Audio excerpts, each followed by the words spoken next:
Ignition sequence start. 6, 5, 4, 3, 2, 1, 0. Liftoff. We have a liftoff.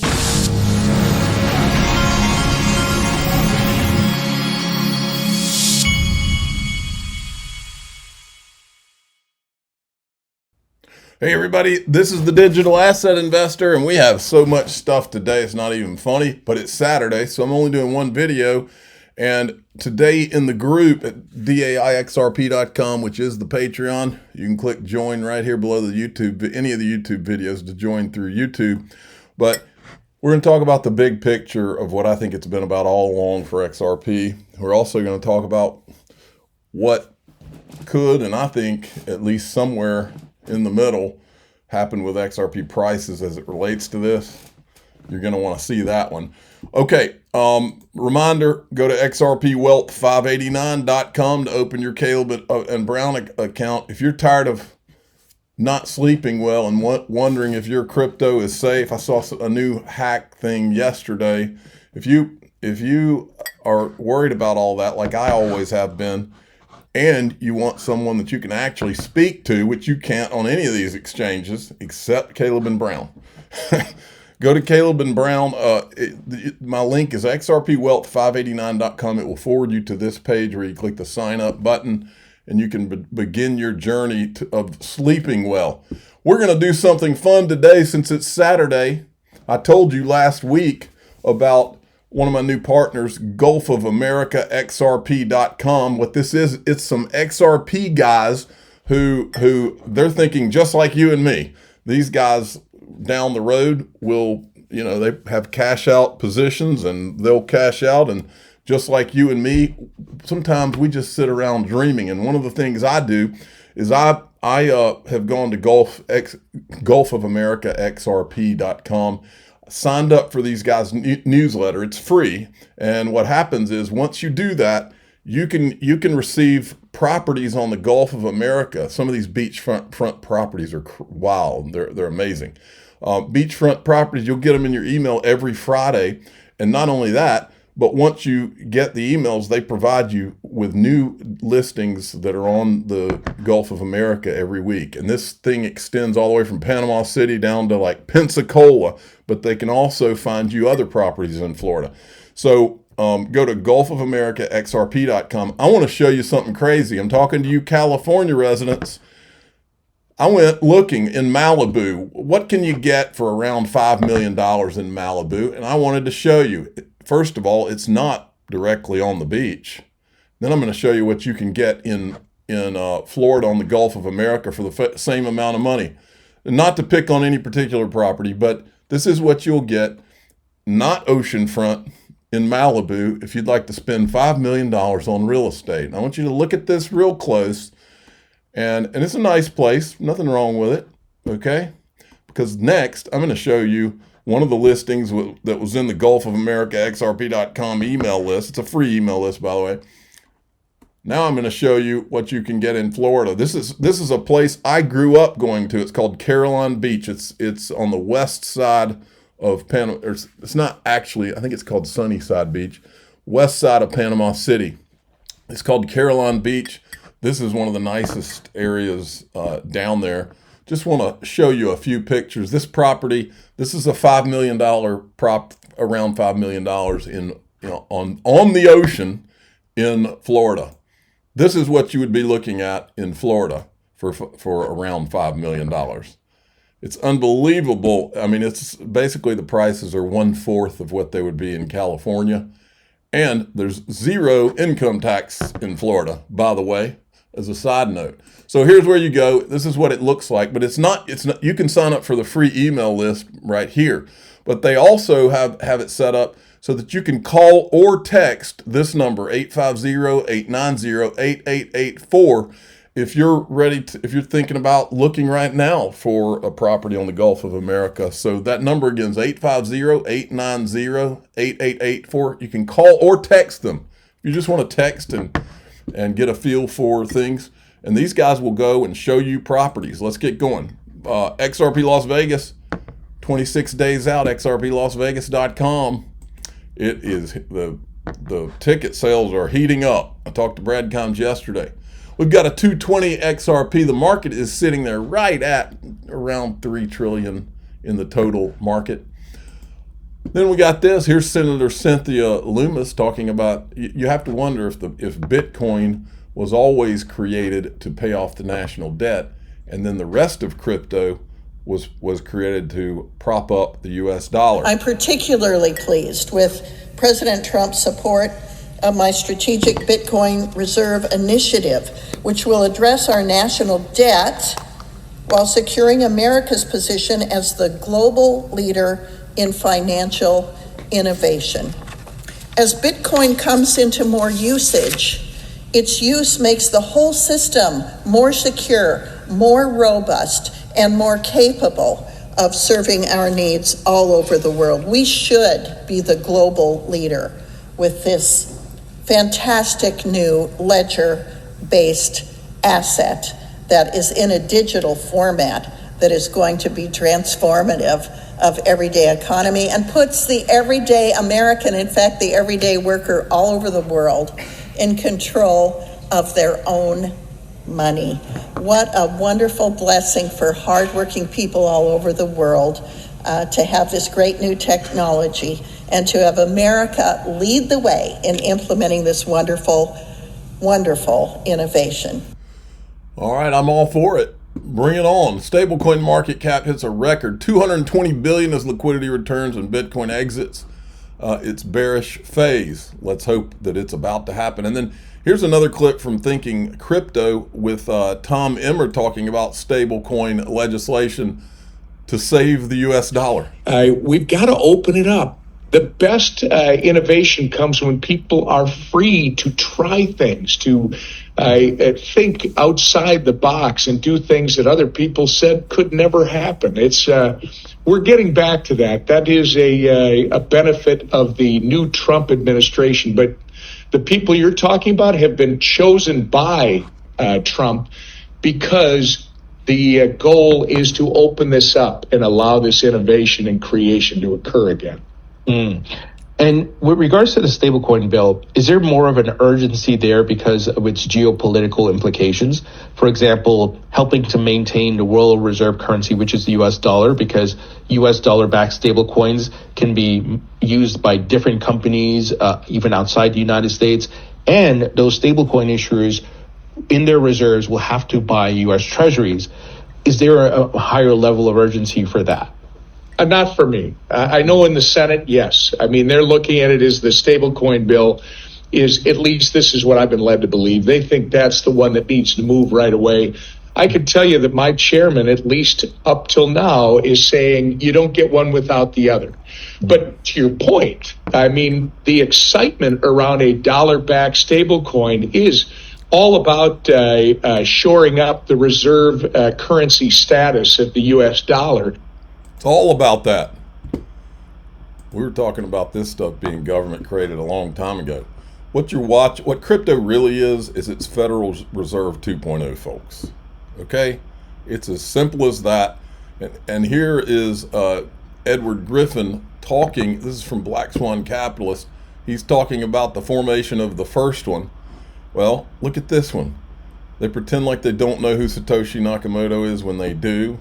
I'm telling you, I'll bet you dimes to donuts that 99% of this was all created by the government because it would be a decades-long plan because they had to protect the U.S. dollar. But the government took their secret document that they drafted on Jekyll Island, then they took it back to Washington, D.C., and they redecorated it. They took an eraser. This is imaginary now.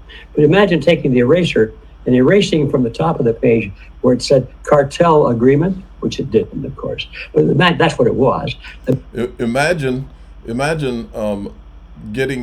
government getting together and meeting with the four Satoshis and then pretending all the way until today like they didn't and that they don't have any idea who it is. And then if anybody asks, oh, well, that's confidential. Imagine erasing that and then writing on top of it the Federal Reserve Act. Basically what they did was that. They took a cartel agreement, they took it to Washington, D.C., and they sponsored it through a couple of their political influencers. And they've made it into law. So now a private cartel agreement had the force and effect of law. And so you and I today are obliged to obey a private cartel agreement because the law requires us to do that. And we think that, well, if we don't do this, we go to prison, right? Well, only government can put you in prison. So therefore, this law is a government law, when in fact it is not. It is a private law that was publicized and made official government policy by passing it into law. Now, once you understand the basic root of this whole thing, now you can begin to understand why the Federal Reserve System never has met its proclaimed goals. Very interesting. Learn from history, folks. The central banks control the money supply. Growth in money supply equals bull market. Contraction in money supply equals bear market. And here's the M2 money supply line. It's just a matter of time before crypto and the economy catches up to it, folks. And here's these guys talking about it. Chart Raoul Pal puts out. This is global M2. It's a projection on global liquidity. And it charts this with Bitcoin here. And we're at the point, we're at a bottoming zone of global M2. So the last few years, we've had a cycle of actually decreasing global monetary liquidity in all of the fiat systems. And now we've sort of bottomed out and we're starting a new cycle. We're starting another, Raoul Pal thinks of these in 4-year cycles, a liquidity cycle, and M2 is going up. And if you get recession, okay, you get American capital flight, what's going to happen? The money printers are going to turn on. So what's that, my friend? Is that bullish or bearish crypto? Ray Dalio put out a really good tweet. He titled it, "It's Too Late, the Changes Are Coming." This is an essay and article that he wrote. And his first big point is that we are on the brink of a new monetary order. The domestic, political, and international world orders are breaking down to unsustainable bad fundamentals that can be easily seen and measured. I think what he's pointing to, and what I think everyone agrees with, is like, okay, yes, new world order incoming, trade imbalances being fixed. China needs to become not dependent on United States debt. United States needs to become not dependent on Chinese manufacturing. That is going to cause pain. And in no way is there at all any sort of need to not print a bunch of money in order to ease that pain. Yes. Like, why would we not do that? Yes. And so if anything, if pain is going to happen, that is going to come out of the value of fiat currencies globally, because we just are going to print ourselves into less suffering, which has been the Bitcoiner thesis about monetary policy since as early as I can remember. Okay, and then we've got this. The EU is set to ban anonymous cryptocurrencies by 2027. Folks, this was never going to be this libertarian movement and all. There's 1,000 ways they can control it. Any of this talk about, Bitcoin is the anti-government, that was always bunk, because it was created by governments. Period. No question. Here's Stuart Aldery. He says 2025 is the year of moving forward. I can see around corners, and I know exactly what he means. I feel good. I condensed 6 years of my life into 60 seconds. Hi, this is Stu Aldery, and this is Crypto. Aldery. He just called himself Aldery, which means I've been butchering the poor guy's name for years now. In a minute. So why did the SEC drop its appeal against Ripple? I think the real question is, why did they bring the case at all? The SEC has not only dropped its appeal against Ripple, they've now dropped every case against every crypto company in the United States. Why? Because the SEC has now admitted what we've always been saying, that you can't bring enforcement actions for violating the law without first explaining what the law is. And we never had clear laws, rules, and regulations regarding crypto in this country. So we're going to clean up the mess. We're going to get out of the courtroom. We're going to get back to running business. And we're going to now press forward, working with Congress, to get smart crypto regulation in place that protects consumers, that protects the integrity of the market, that keeps bad actors out, and most importantly, allows the innovation to flourish. There it goes. Ripple, I hope you did not use music in that. It's going to be copyright issues. I think this is the hacker thing I was talking about earlier. Listen to this. Kraken Hack. These are the kind of reasons you want to get with people like Caleb and Brown, by the way. Kraken recently revealed an intelligence gathering operation that started as a routine hiring process. During the operation, the crypto exchange recorded interviews and information as a suspected North Korean operative attempted to get a job in IT at the firm. Kraken's chief security officer, Nick Percoco, joined. Man, we don't have to watch the whole thing, but you get the picture of how scary it is out there. And then I said, these people and their Bitcoin marketing machine, this Kevin O'Leary, he's a piece of work. But it's Bitcoin. I mean, if you want exposure to crypto volatility, no, it's not. It's Bitcoin. I mean, it's not, ETH is not the go-to place unless you start to understand the utility of it. There is no utility. And then you start to ask yourself, well, why am I only in ETH? Why am I not in L2s? Like, why am I just... I'm going to show you the real utility, where the real money is going to go in the group. Doing ETH. So I think for the billions that are waiting to come into crypto, it's not going to be ETH. It's going to be Bitcoin itself. I agree. It's not going to be ETH. You know, frankly, there's a lot of people that say... But a few years ago, he and all of his VC buddies, that's all they could talk to you about was ETH. I don't need anything else. If I want exposure to crypto volatility, I'll just buy Bitcoin. And they haven't been wrong. Well, you do that. I'll just buy XRP. And then I'm going to give you a little reminder about the way the game is played. This is the guy who runs, I think he runs digital assets for Goldman Sachs.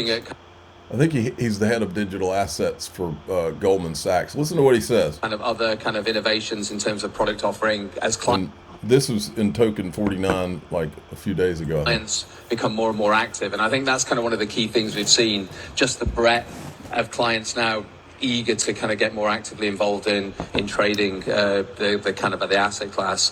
We're also, kind of focused on lending as well. That's something hopefully subject to a variety of different approvals we're looking to build out in the not too distant future as well. So we're kind of very active kind of in that space, secondaries with private equity, etc.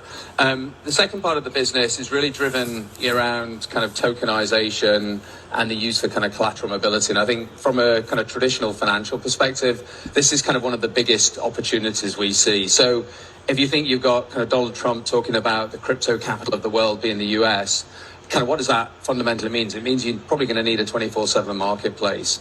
And so as people start to trade beyond the normal market kind of hours, this ability to tokenize treasuries, money market funds, and other asset classes becomes very key as you want to optimize your kind of margin allocation.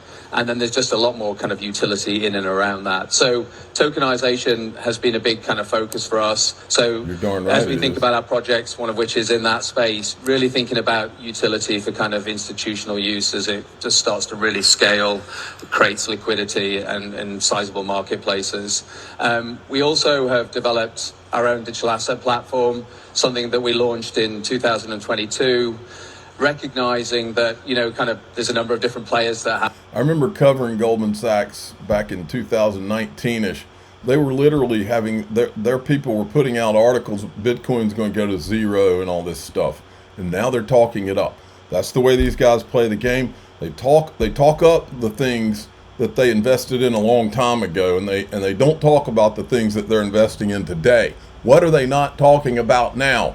They're not talking about XRP. Since I got in this, they don't talk about XRP.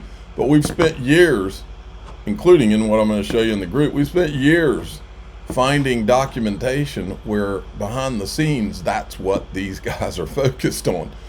But all they talk to you about in their media is Bitcoin.